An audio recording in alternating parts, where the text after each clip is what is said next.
내가 네게 명령한 것이 아니냐? 강하고 담대하라. 두려워하지 말며 놀라지 말라. 네가 어디로 가든지 네 하나님 여호와가 너와 함께 하느니라. 예, 사실 오늘 부활절이기 때문에 조영환 형제님 특송 다음에 박우물 형제님의 창작 복음성가 부활절과 연관된 그의 이야기라는 걸 해야 되는데 파일이 왔는데 이것도 역시 10분짜리예요.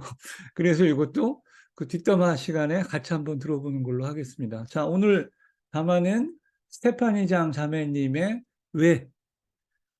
라는 제가 카톡으로 스테파니장 자매님한테 이번 주 담화가 뭔가요? 하고 물어봤더니 왜?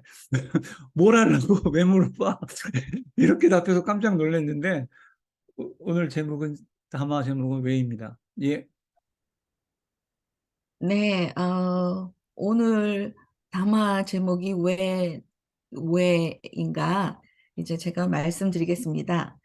2022년 월드 비전에서 세계에서 최고로 인기 있는 성경 구절 이렇게 찾아봤는데 요한복음 3장 16절 말씀이었습니다. 하나님이 세상을 이처럼 사랑하사 독생자를 주셨으니 이는 그를 믿는 자마다 멸망치 않고 영생을 얻게 하려 하심이니라. 이렇게 발표하였습니다. 제가 저희 집에서 신앙심이 별로 보이지 않는 우리 작은 딸애한테 네 생각에 세계에서 가장 인기 있는 성경 구절이 뭐 같으니? 이랬더니 얘가 John chapter 3 verse 16 요한복음 3장 16절이라 그러더라고요. 그래서 제가 깜짝 놀랐어요. 왜? 그랬더니 이게 아주 심플한데 하나님이 우리를 얼마나 사랑하신다는 거를 확실하게 잘 보여주는 성경 구절이기 때문에 자기 생각에 자기 친구들도 이걸 제일 좋아할 거라고 본인이 생각한다고 합니다. 실질적으로 요한복음 3장 16절 말씀이 전 세계인에게 가장 사랑받는 성경 구절이라고 합니다. 그래서 이 국제 구호 개발 비정부기구 NGO인 월드비전이 성경 읽기 웹사이트인 바이블 게이트웨이라는 데서 가장 많이 읽은 성경 구절에 대해서 국가별로 구글 검색량을 분석했다고 합니다. 그래서 발표를 하였더니 역시 간단 명료하면서도 인류를 향한 하나님의 사랑을 가장 잘 드러낸 요한복음 3장 16절 말씀이 가장 많은 국가에서 최고로 많이 검색하였고 사람들한테 사랑받았다. 이렇게 했습니다. 그런데 한 가지 한국인에게 가장 인기 있는 성경 구절을 이 사람들이 역시 웹을 통해서 찾아봤더니 여호수아 1장 9절이었습니다. 그래서 내가 내게 명령한 것이 아니냐 강하고 담대하라 두려워하지 말며 놀라지 마라 내가 어디로 가든지 내 하나님 여호와가 너와 함께 하느니라 하시니라. 저는 사실 오늘이 부활주일입니다. 그래서 우리 모두가 예수님께서 하나님의 독생자로 우리에게 오셨고 우리의 구원을 위해서 우리의 대속물로 십자가에 돌아가셨고 또 3일 만에 죽음에서 부활하셨고 누구든지 이러한 예수를 믿는 자마다 멸망치 않고 영생을 얻게 하시겠다는 하나님의 약속이 성취된 날이라고 저의 이렇게 믿음을 나눠야 함에도 저는 오늘 사실 부활의 메시지와 좀 동떨어진 여호수아 1장 9절의 말씀이 왜 한국인들에게 가장 인기 있는 구절이 되었을까 하는 생각을 나름대로 좀 해봤습니다. 제가 생각할 때 우리의 역사는 끊임없는 외세의 침략이 있었고 그것으로 얼룩져 있다고 봅니다. 언제나 우리는 위기의식에서 빠져나올 수 없을 만큼 아주 시달려 온 역사를 가지고 있다고 봅니다. 그리고 또 한국의 조상 대대로의 아버지들은 제가 생각할 때 늘 평화를 추구하는 듯 보였지만 사실은 상당히 허약하고 소극적인 태도를 보여왔지 않았나 이렇게 생각이 듭니다. 왜냐하면 제가 생각할 때 우리의 조상님들이, 우리 아버지들이 용감하거나 호전적이어서 남의 나라를 침략한다거나 다른 나라에 가서 우리의 땅을 넓히겠다고 나라 바깥으로 용감하게 나가시기보다는 오히려 다른 외세의 침략을 막아내는 데에 굉장히 급급하지 않았나 이렇게 생각이 듭니다.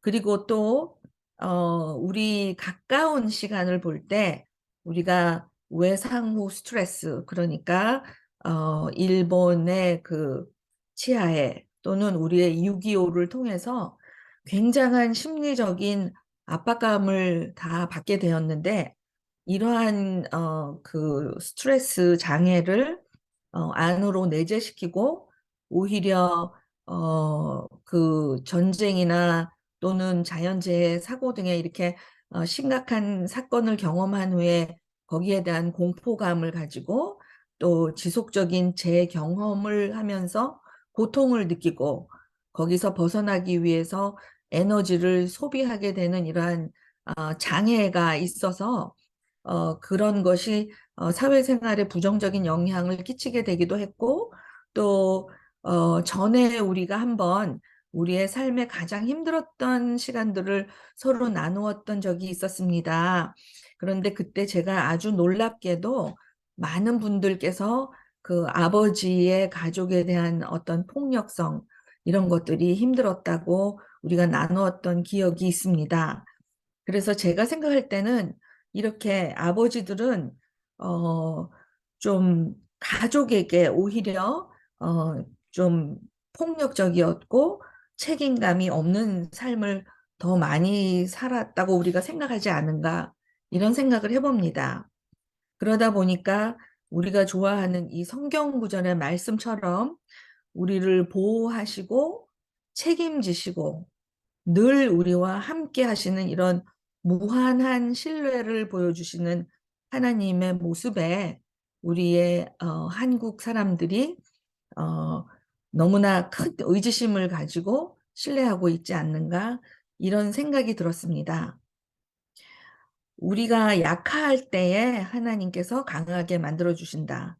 그리고 우리가 너무나 두려워하고 염려할 문제들 앞에서 어떻게 할 줄 모를 때에 우리를 보호하고 또 우리와 함께 하신다는 것이 우리를 더욱 깊이 하나님께 의지하고 또 우리의 삶에 크나큰 위안을 주시기 때문에 그러한 내용이 적혀 있는 이 성경 구절을 우리 한국 사람들이 가장 좋아하는 것이 아닐까 이렇게 생각이 들었습니다. 제가 개인적으로 저의 아버지께서는 사실은 굉장히 부드럽고 약하신 분입니다. 늘 자식들에게 큰 힘이 되어주고 버팀목이 되어주시기보다는 저희 아버지께서의 약한 모습에 우리가 딸만 셋 있는 집이지만 우리가 위로를 해드리고 우리들이 튼튼하게 잘 자라날 것입니다. 우리가 우리의 앞길을 잘 개척해 나갈 것입니다. 이렇게 했던 적이 좀 더 많았던 것 같아요. 그래서 저도 생각에 왜 한국인은 하나님의 사랑이 우리의 두려움과 놀라움을 책임져 주신다는 사실에 이렇게 열렬한 사랑을 보내고 있는 것일까요? 이런 생각을 해봤습니다. 제가 오늘 나누고 싶은 말씀은 이것이고, 우리가 왜 여러분들께서도 한번 생각해 보시고, 이 구절이 한국인에게 가장 인기 있는 구절이 되었을까? 그런 토론을 하는 시간이 되었으면 하고 바랍니다. 감사합니다. 예, 담화 말씀 잘 들었습니다. 그러면 찬송가 164장 예수 부활했으니 같이 듣도록 하겠습니다.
예.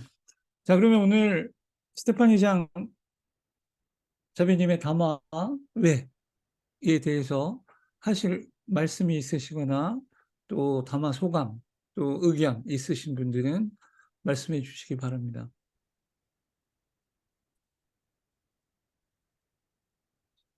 배상혜 형제님 오늘 또 안 하시나요? 일본으로? 네, 목소리 잘 들리십니까? 예, 예.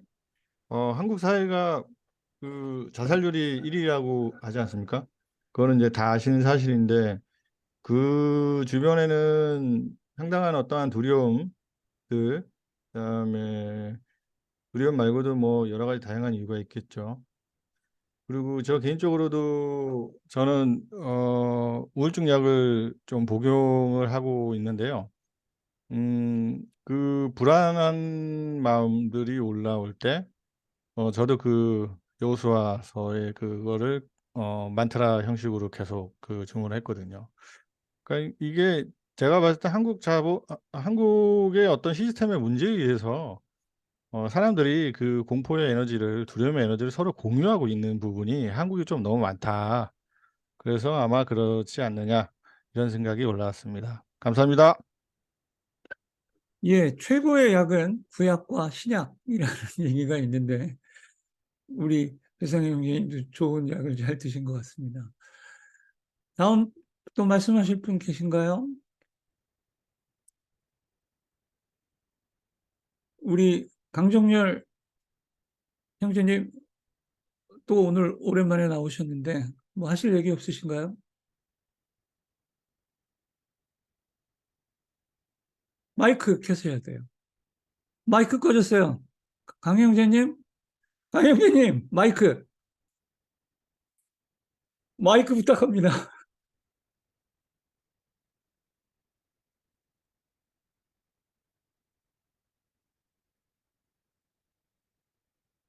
이러면 방송사고입니다, 진짜. 마이크 하단에 마이크 빨간 거를 이렇게 눌러주세요.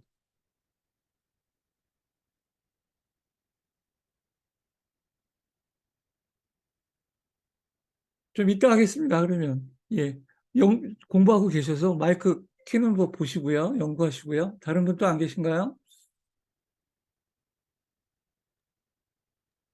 아, 예. 네. 감사합니다. 신성남 형제님. 예, 뭐 오늘 이상하게 전부 다 뭐 꿀을 잡수셨나 봐요. 꿀 먹은 벙어리들이 되신 것 같아요. 그래서 할 수 없이 공간을 메꾸기 위해서 제 생각.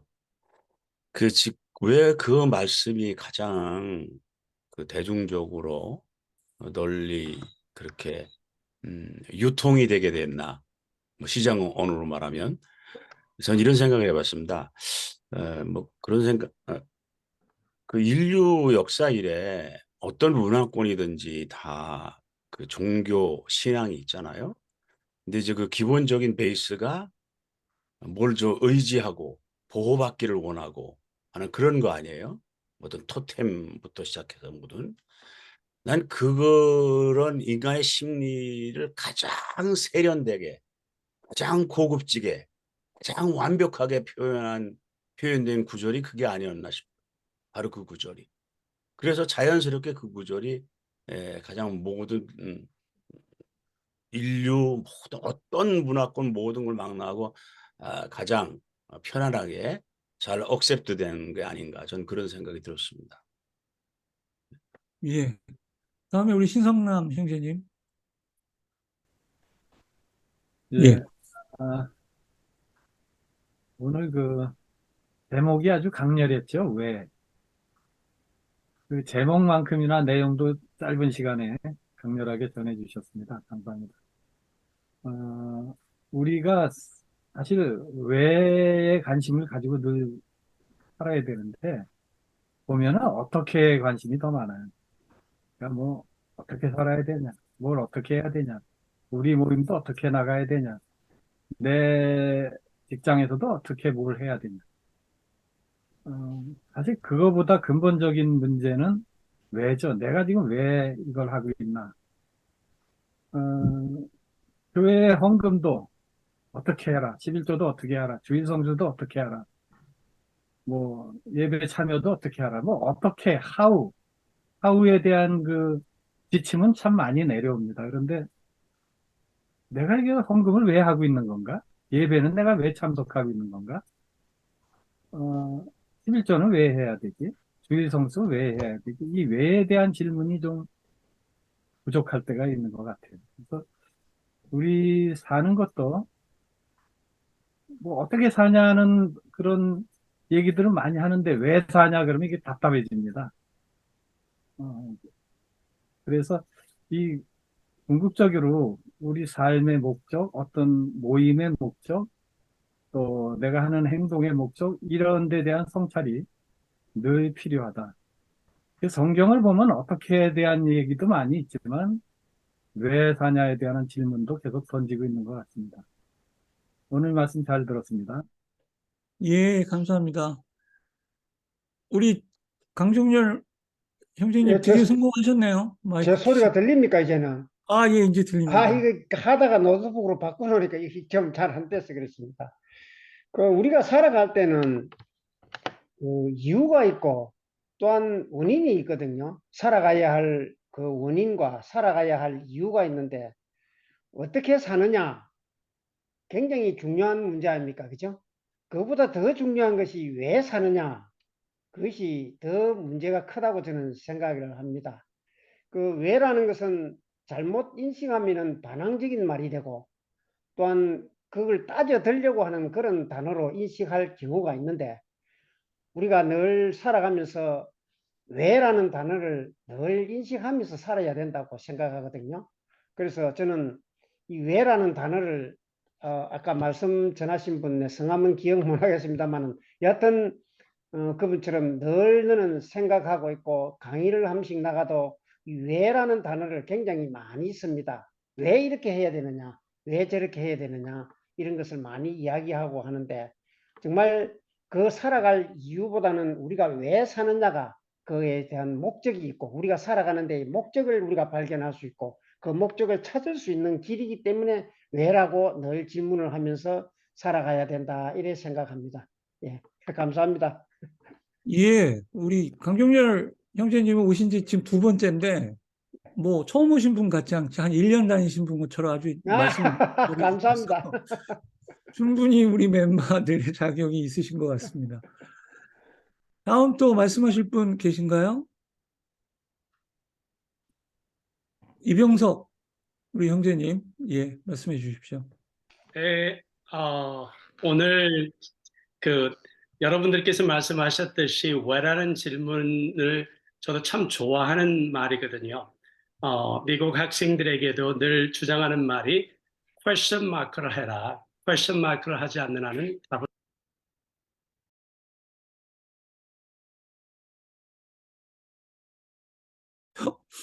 왜 뮤트가 됐죠? 동시에 전원을 다 뮤트 시켰네요. 공동 호스트가 누군지 봐야 되겠습니다. 정영민 목사님이 일단 의심스러운데요. 아마도 제 목소리가 듣기 싫었나 예, 봅니다. 예. 아닙니다, 아닙니다. 실수입니다. 미스테이크입니다. 다시 돌아가서 저 미국 학생들에게도 늘 하는 말이 왜라는 question mark를 하고 살자.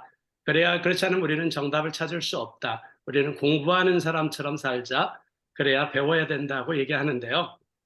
그래서 왜라는 말을 참 좋아하는데 오늘 말씀하시는 말씀 중에 왜라고 했을 때 저는 성경에서 좋아하는 의미가 예수님께서 저의 친구가 되어주셨다는 말을 너무 좋아해요.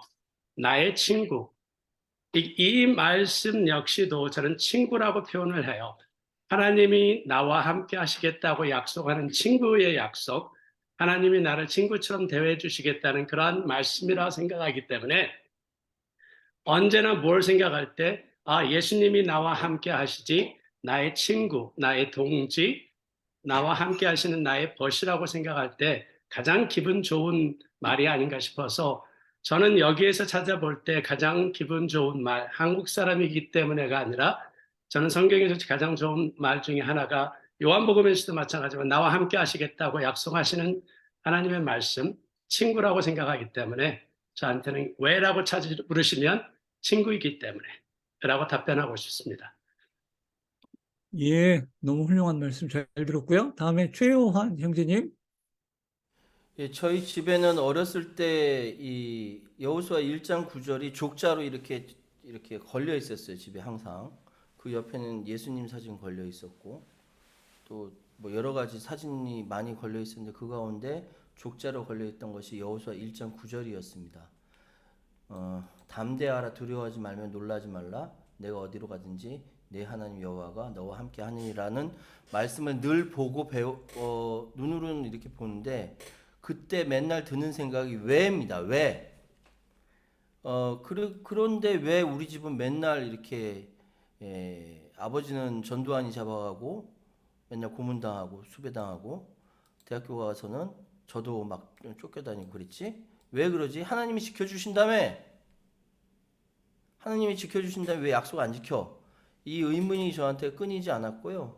그래서 저는 이 말씀이 저한테 힘을 주는 것보다는 의문을 주는 구절이었습니다. 그래서 어렸을 때부터 이런 것 때문에 반골 기질이 생긴 것 같아요. 근데 지금도 그것이 해소가 안 됐습니다. 우리 아들람 지체께서 해소해 주세요. 예. 예, 다음에 우리 정영민 형제님. 예, 네, 저희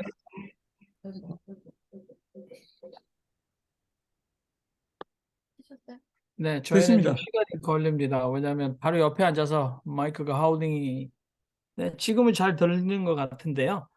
아무튼 우리 스테파니께서 왜 그 여호수아 1장 9절 이것이 한국인이 가장 사랑하는 성경 구절이 됐을까? 본인도 여러 가지 추론을 했습니다만 오직에 나는 이것 때문에 한국 사람이 이 구절을 굉장히 사랑했다라는 담대한 확신은 없으신 것 같아요. 담대하게 마음을 굳게 먹고 용기를 가지고 담화를 하셨으면 좋았을 것을 이런 생각이 좀 옆에서 들면서 한국인이 가장 사랑하는 복음성가 1위가 떠올랐어요. 그게 뭔지 아십니까? 보니까 가사가 이렇게 시작됩니다. 힘들고 지쳐 낭망하고 넘어져 일어날 힘 전혀 없을 때 조용히 다가와 손 잡아주시며 나에게 말씀하시네.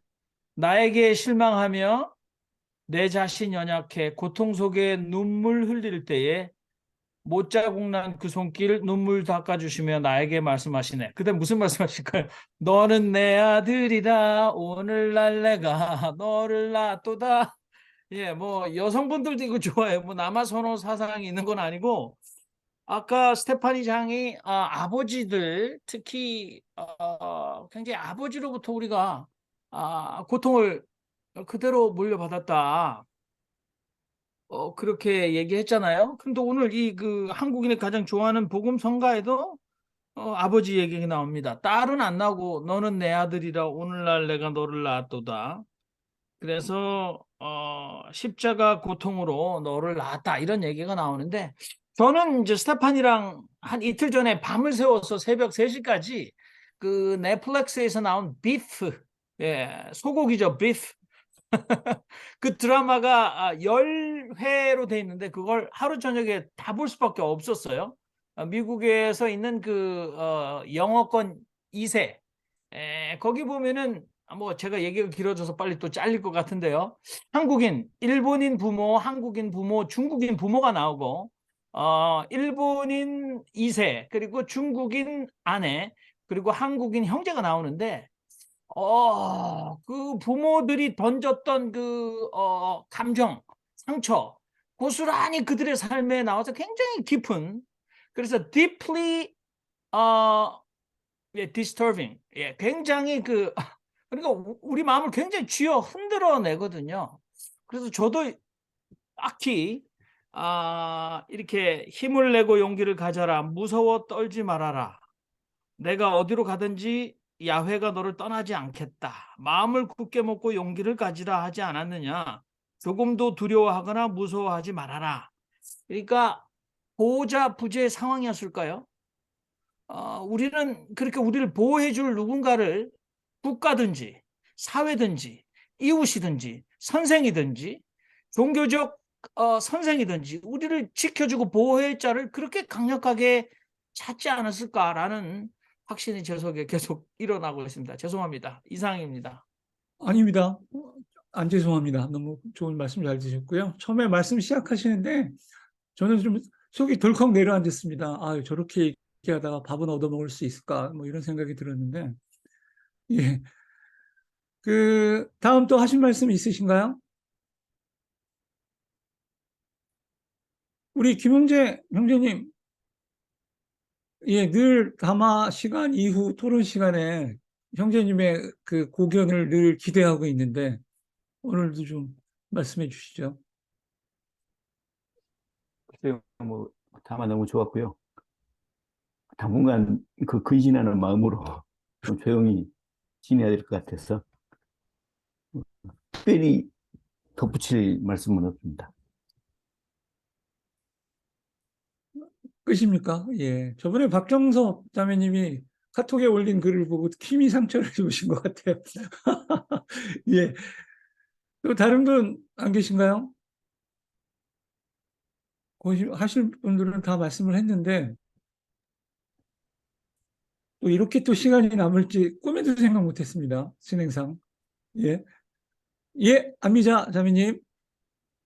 예, 오늘 그 스테파니 자매님의 오늘 이 구절을 이제 특별히 저도 좋아했습니다. 왜냐하면은 저도 이렇게 삶을 살아다 보면 어려움들이 참 많았기 때문에 누군가에게 이렇게 의지하고 기대를 해야 되는데 마땅한 대상은 없었잖아요. 누가 저희를 도와줄 집안 대대로 이렇게 어려운 환경이기 때문에 도와줄 사람도 없고, 그리고 사회적으로도 저를 누가 대변해 줄 사람도 없었기 때문에 아마 더 이제 여기에 의지를 했던 것 같아요. 그리고 또 제가 이제 만약에 제가 제 어머니를 제가 이제 잠깐 이야기를 해드릴 건데, 이거하고 조금 다른 것 같아요. 제 어머니가 예를 들어서 무슨 이제 지금 요즘에는 연세가 드셔서 노인 일자리를 해요. 근데 노인 일자리를 하시면서 정말 중요한 이야기를 우리 어머니가 그걸 물어보면 이제 물어봐야 되는데, 저희 어머니가 이렇게 노인 세대다 보니까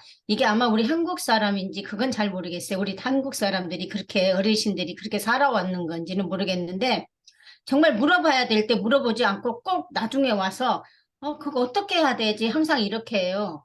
비가 오면 어떻게 해야 돼? 그래서 제가 그랬어요, 엄마한테. 물어보지. 왜 안 물어봤나? 그랬더니 물어볼 수가 없었대요. 우리 엄마는 이게 습관이 안 된 거예요. 평생을 그냥 항상 이렇게 순종만 하다가 항상 그냥 무조건 예만 하던 삶을 살아왔기 때문에 물어보는 것 자체도 두려운 거예요. 그래서 제가 앞으로는 제가 굉장히 이제 요즘에는 엄마한테 가르쳐 드려요. 항상 물어봐라. 궁금하면 물어봐라. 그리고 그게 엄마의 권리다. 그래서 제가 항상 이야기해 드리는데, 아마 우리 이 구절을 좋아했던 이유는 아마 그런 것도 포함이 됐을 것 같아요. 항상 순종만 해야 되고, 예를 들어서 교회에서도 말씀을 듣다가 의문사항이 있을 때 물어볼 수가 없잖아요. 그럼 너 믿음이 없다. 아니면은 왜 대드냐, 왜 따지냐, 이렇기 때문에 우리의 이렇게 사회적으로 이런 환경에 이렇게 많이 살다 보니까 이러지 않았을까 싶습니다. 예. 좋으신 말씀 감사합니다. 다음은 박우물 형제님이 말씀 하실 게 있다고 그러셨나요? 아닌가요? 예. 네, 감사합니다. 김경일 형제님, 빨리 말씀하시고 식사하시러 가셔야죠. 아이고, 네.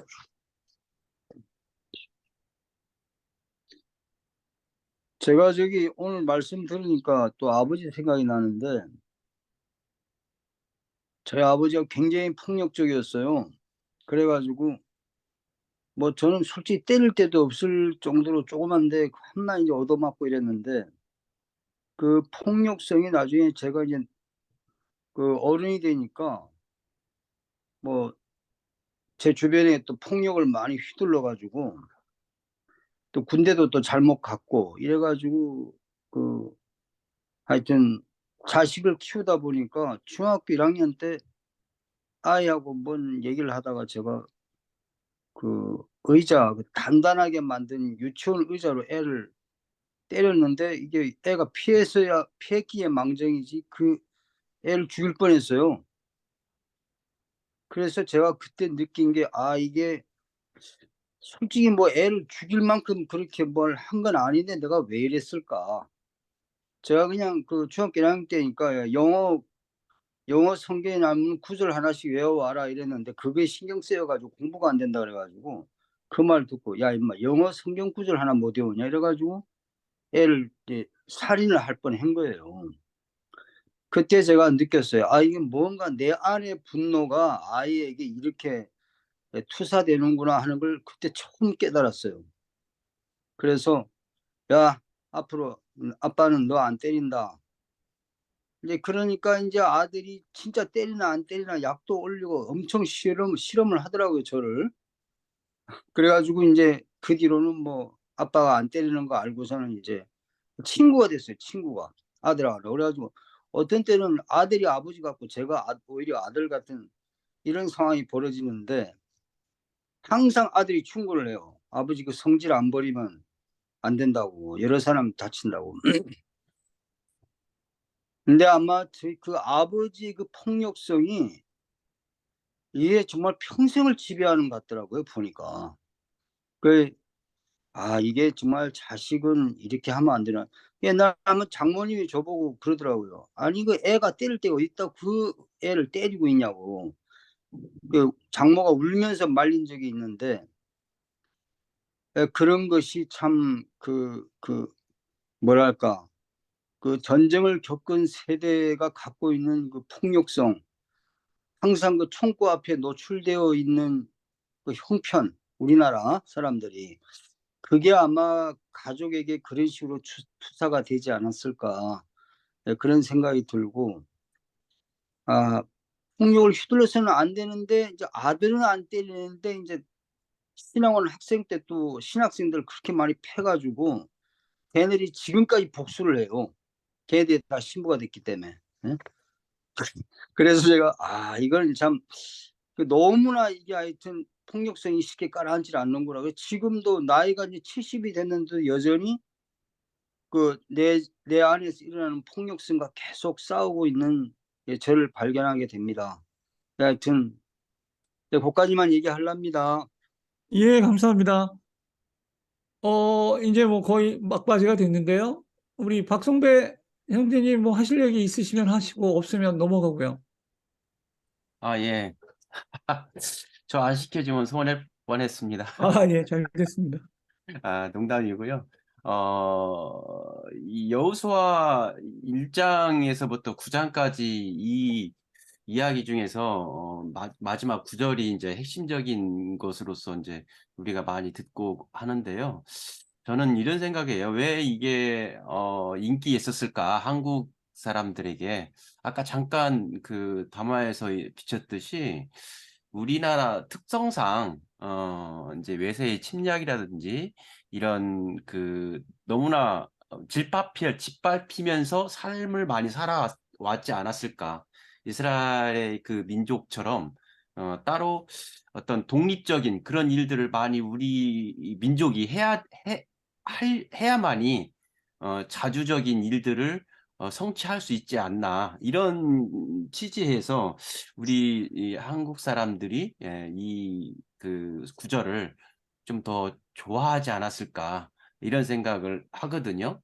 그러면서 또 반대적으로 저는 이 성경 구절을 좀 다른 시각에서 좀 봤어요. 다음 주면 세월호 참사가 기억이 나잖아요. 그래서 과연 그 가운데서 아이들이 이 성경 구절을 가지고 어떻게 해석할 수 있었을까?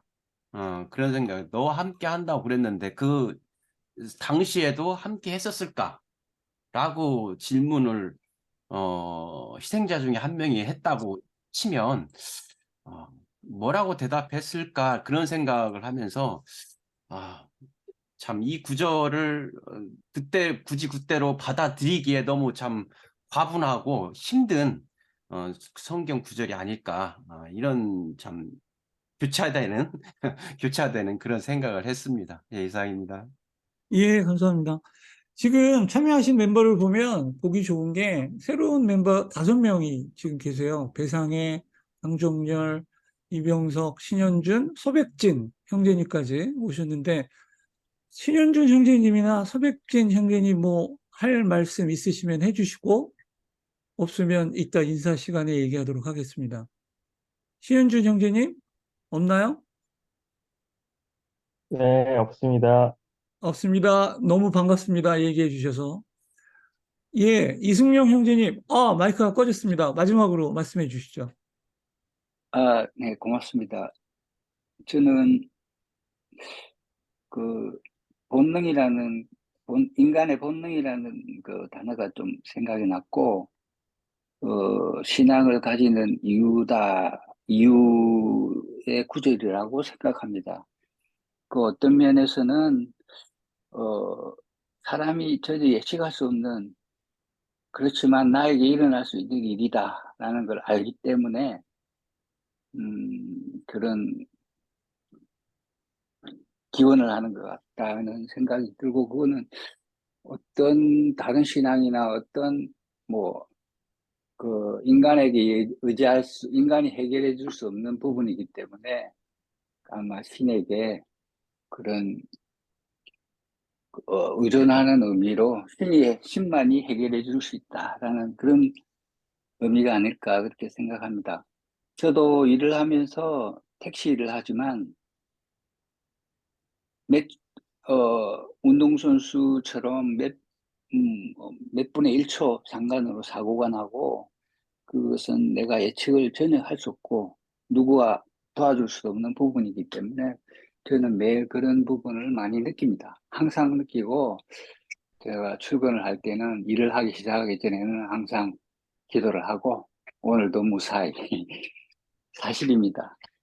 그렇고 하여튼 오늘 말씀 아까 세월호 이야기 했었는데 누가 세월호 같은 사건이 생기겠느냐 아니면 그 911이나 지나간 역사 속에 아주 불행했던 비극적인 일들 이 모든 일들이 인간에 의해서 이렇게 발생되지만은 그 인간들은 예측할 수 없다. 알 수 없고 도와줄 수도 없는 그런 일들이 세상에 너무 많지 않나 그렇게 생각합니다. 감사합니다. 예, 감사합니다. 자, 그러면 스테파니장 자매님의 마무리 말씀이랑 축도 듣기 전에 한 3분 정도 지지난주에 스테파니장 자매님 특송 정영민 형제님이랑 했는데 못 들은 거 있지 않습니까? 그 영상이 도착했다고 하니까 그거 한 2분짜리 같이 한번 은혜롭게 들어보도록 하겠습니다.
예, 박수가 나오고 있습니다. 자, 그럼 스테파니 자매님 마무리랑 축도해 주세요.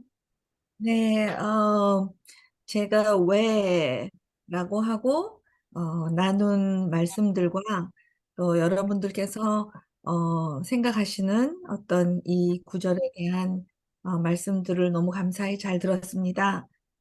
어쨌든 아까 우리 지성수 목사님께서 말씀하신 것처럼 우리는 자연스럽게 또 늘 우리의 마음이 하나님께 의지하고 하나님께서 우리와 함께 계시고 또 우리가 두려워하지 않고 세상 일에 놀라지 않는 담대함을 하나님과 함께 살아나간다고 봅니다. 그래서 우리가 더 우리의 사랑도 나누고 또 예수님께서 우리를 위해서 돌아가셨고 또 다시 부활하셨고 이러한 기쁜 소식들을 또 몸으로 살아낼 수 있다고 생각합니다. 잠깐 기도하겠습니다. 예수는 슬픈 자, 아픈 자, 배고픈 자, 눌린 자들 속에서 그들의 아픔을 살았습니다. 그들의 눈물을, 한숨을, 배고픔을, 외로움을, 억눌림을, 절망을, 허물을 몸으로 슬프게 살았습니다. 그들의 눈물이, 배고픔이, 외로움이, 억눌림이, 절망이, 허무가 슬프게 예수의 몸속에 살았었다고 말할 수 있겠습니다. 예수의 부활로 고난받는 사람들이 고난을 맞설 수 있는 당당함으로 되살아나는 변혁의 원천이 되셨습니다. 하나님 감사합니다. 우리의 매일매일이 예수님의 부활하심과 함께 되살아나고 우리의 삶이 하나님이 통치하는 이 세상 안에 하나님의 뜻을 온전히 이루는 우리가 되도록 늘 함께 하시고 함께 계시는 것을 믿습니다. 예수님의 이름으로 간절히 기도드립니다. 아멘.